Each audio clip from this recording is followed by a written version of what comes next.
नमस्कार मित्रांनो, मजेत आहे ना सर्व? मी पण मजेत आहे. तर आपल्या चॅनलवर तुमच्या सगळ्यांचं खूप खूप स्वागत आहे.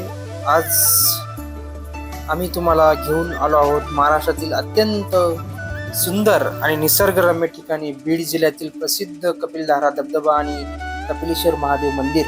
बालाघाटच्या डोंगर रांगेत वसलेले हे ठिकाण म्हणजे निसर्गाचं सौंदर्य, हिरवळ आणि अध्यात्म याचा अनोखा संगम आहे. चला तर मग वेळ न घालवता आजच्या ब्लॉगला आपण सुरुवात करूया. मित्रांनो, कपिलधारा हे फक्त पर्यटन स्थळ नसून त्याला मोठा धार्मिक आणि पौराणिक इतिहास आहे. असं मानलं जातं की प्राचीन काळी कपिल मुनींनी या ठिकाणी उग्र तपश्चर्या केली होती आणि त्यांच्या तपानेच ही जलधारा निर्माण झाली आहे. धबधब्याजवळच कपिल मुनी आणि श्री महादेवाचं एक सुंदर प्राचीन मंदिर आहे. दरवर्षी महाशिवरात्रीला आणि श्रावण महिन्यात इथे भाविकांची मोठी गर्दी असते आणि छानशी अशी जत्रा पण या ठिकाणी भरत असते. तर हे तुम्ही बघत आहात तर हे कपिलधारा नावाचं गाव आहे जे डोंगराच्या पायथ्याशी वसलेलं आहे. आपण या गावातून जात आहोत सध्या आणि या गावातून जाता जाता एकदम मस्त छानसं डोंगराची जी हिरवळ असती, एकदम छानसं अशी चादर पसरलेली छोट्या छोट्या गवताची एकदम हिरवगार असे निसर्गरम्य वातावरण आहे आणि आपण या डोंगर दऱ्याच्या मध्ये आपण आलेलो आहोत. तर मित्रांनो, बघत राहा. आजचा आपला हा ब्लॉग खूप छान असा बनणार आहे.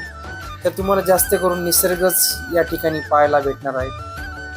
तर मित्रांनो, आम्ही जात होतो पण त्यावेळी जरा जास्त पाऊस झाला नव्हता, त्यामुळे धबधबा जास्त वाहत नव्हता, म्हणजे वाहतच नव्हता, तिथं थोडेच पाणी होते.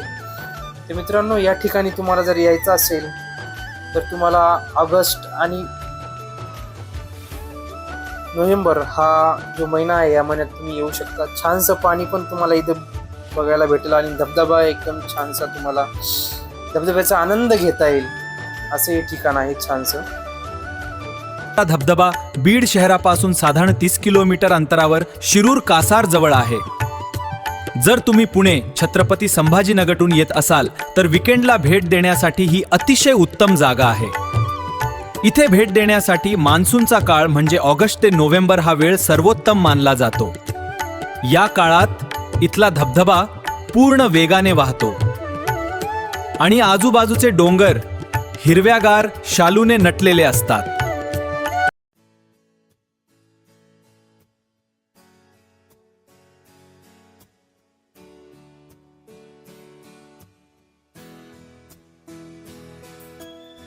तर मित्रांनो, आता आपलं एक छानसं असं दर्शन झालेलं आहे आणि आपण दर्शन घेऊन आता बाहेरच्या परिसराचा आनंद घेण्यासाठी आपण बाहेर आलो आहोत.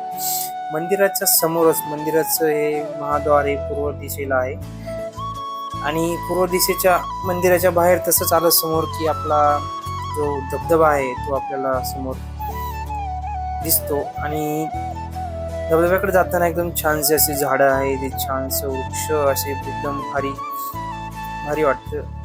आम्ही आता आलतो त्यामुळे पाऊस नव्हता झाला आणि धबधब्याचा आनंद आम्हाला आता घेता नाही आला. इथं छानसा असा धबधबा. मित्रांनो, एवढ्या छानशा वातावरणात आणि निसर्गरम्य ठिकाणी आलो तर म्हणलं एक आपला बुलेट शॉट खतरनाक मध्ये व्हिडिओ आपण 360 मध्ये घेतला होता. तो छानसा आलेला आहे एकदम मस्तपैकी निसर्ग आणि मंदिराच्या सानिध्यात. तर आपण आता इथून निघणार आहोत लगेच आणि निघलो पण आहेत. तर आपण आता ह्या घाटाने इकडच्या साईडला जो दुसऱ्या साईडचा रस्ता आहे, आपण ज्या रस्त्याने आपण खाली आलो होतो बीडच्या साईडनं, त्या रस्त्यानं न जाता आपण डायरेक्ट मांजरसुंबा गावाकडे जाणार आहोत. तर हा घाट चढून तुम्हाला वरती गेल्यावर मांजरसुंबा हा गाव लागतं आणि त्या गावानंतर तुम्ही आपल्या धुळे सोलापूर हवेला लागू शकता. आणि हा छानसा असा घाट होता. आपण हा घाटाचा आनंद घेत घेत आपण आता मांजरसुंबा गावाकडे चाललेलो आहोत. तर मित्रांनो, तुम्हाला इथे येताना काही गोष्टीची नक्की काळजी घ्यायची आहे. वेळ जर तुम्हाला यायचं असेल तर सकाळी किंवा दुपारी भेट देणे सोयीचे पडेल. स्वच्छता सोबत पाण्याची बाटली आणा आणि प्लास्टिक किंवा कचरा इथे न टाकता सोबत परत घेऊन जा. इतर ठिकाणी कपिलधारासोबत तुम्ही बीडमधील ऐतिहासिक कंकालेश्वर मंदिरालाही भेट देऊ शकता. कपिलधारा ही बीड जिल्ह्यातील एक खरोखरच अप्रतिम आणि शांत जागा आहे. जिथे निसर्ग आणि संस्कृती एकत्र अनुभवता येते. जर तुम्हाला हा ब्लॉग आवडला असेल मित्रांनो, तर चॅनलला सबस्क्राईब, लाईक आणि तुमच्या मित्रासोबत शेअर करा आणि आपल्या चॅनलला सबस्क्राईब करायला विसरू नका. भेटूया पुढच्या नवीन ब्लॉगमध्ये. तोपर्यंत धन्यवाद.